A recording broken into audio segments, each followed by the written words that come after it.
میں جب اس دنیا سے جاؤں گا تو میں اوپر کسی کو جواب دوں گا تو میں کیا کہوں گا کہ میں نے اللہ جس لیے تو نے مجھے بھیجا ہے میں نے وہ پورا کیا مقصد. تمہیں کیا ضرورت پڑی تھی اس پالیٹکس میں آنے کی جو میں 15 سال سے سنتا رہا کہ کیا ضرورت تھی عمران خان تمہیں پالیٹکس میں آنے کی. تو قائد اعظم سے پوچھا آپ کو کیا ضرورت تھی؟ دیکھیں اچھی بلی آپ کی زندگی تھی, شوفر ڈریون رولز رائس, آرام سے زندگی بسر کر رہے تھے, تو یہ کیا آ کے پڑ گئے ہو گندی پالیٹکس میں.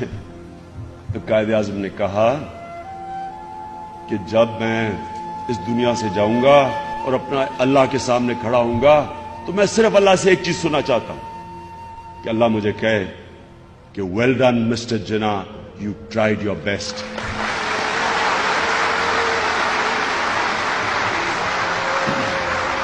تو آپ سے بھی, آپ بھی یہ اپنے آج فیصلہ کریں. میں اب لیڈرشپ پہ آ رہا ہوں, لیکن آج فیصلہ کریں کہ جب آپ اس دنیا سے جائیں گے تو آپ سوچیں کہ جب آپ نے اپنے اللہ کو سامنے اسے آپ جواب دیں.